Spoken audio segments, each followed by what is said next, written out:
Hello and welcome back to 365 Days with mxmtoon. I'm Maia, a singer, songwriter, video maker, Oakland native, and an Assumption questioner. I'm also a huge fan of history. I love untold stories, gross facts, hidden secrets, and anything weird, dark, and funky from the past. Each day, I'm going to share one of my favorite deep cuts with you. So let's take a look at today's stories. It's 365 with mxmtoon. New facts every day, so don't leave too soon. I'm gonna teach you stuff, no it won't be tough. Gonna go a year till you've had enough. It's 365 mxmtoon. Have you ever heard of Stockholm Syndrome? It's a phenomenon in pop psychology where victims of kidnapping or abuse develop feelings of empathy or love for their captors. We see versions of it all over pop culture, like Belle falling in love with Beast in Beauty and the Beast, or Christine and the Phantom himself in Phantom of the Opera. Stockholm Syndrome is also a surprisingly popular song title used by bands including Blink-182, One Direction, Muse, and Yo La Tengo. But did you know that many psychologists don't consider Stockholm Syndrome a real condition? In fact, popular belief in Stockholm Syndrome relies a little too much on sexist media narratives and a victim-blaming interpretation of trauma response, rather than any psychological diagnosis. Let's reverse. On this day in 1973, an armed man entered a bank in Stockholm, Sweden, and tried to rob it. He took 4 hostages at gunpoint and barricaded them in a bank vault with him.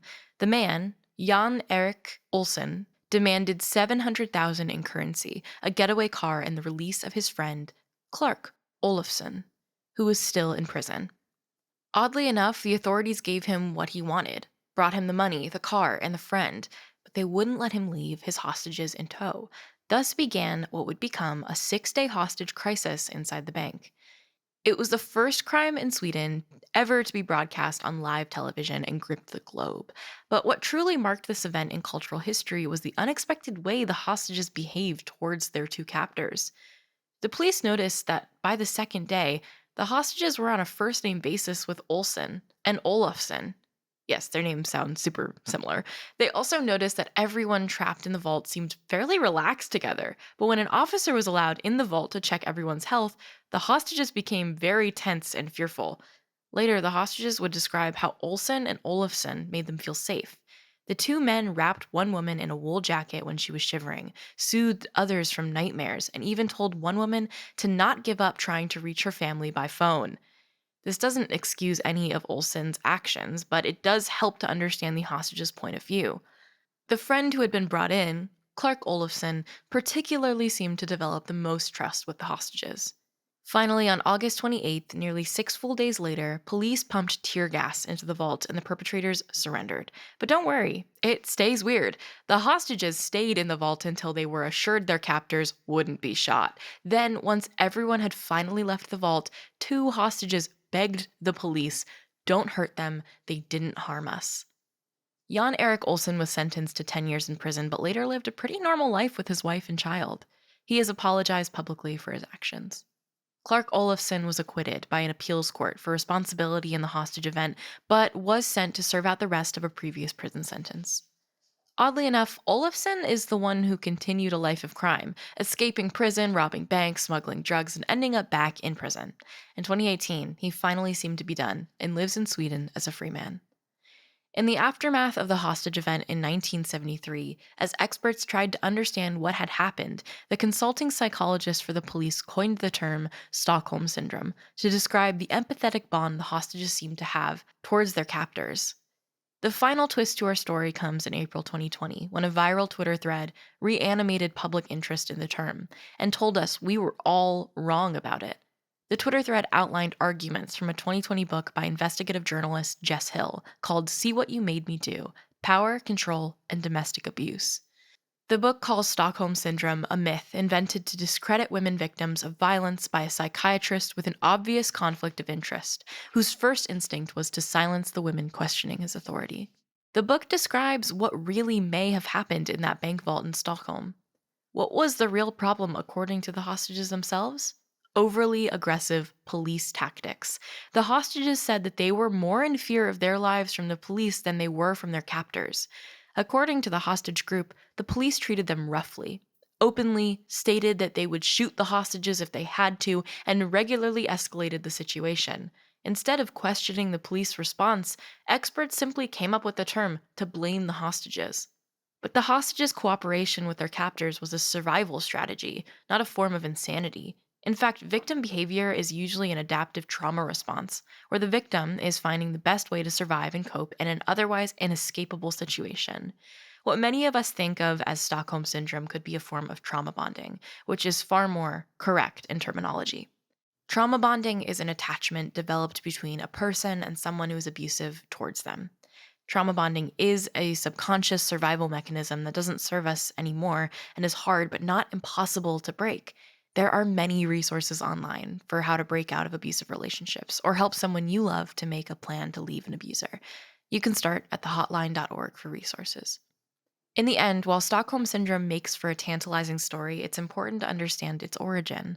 What seems like a story of twisted affection between captor and captive might actually be a story of improper police response, use of force, and a group of victims fighting to survive in the best way they knew how.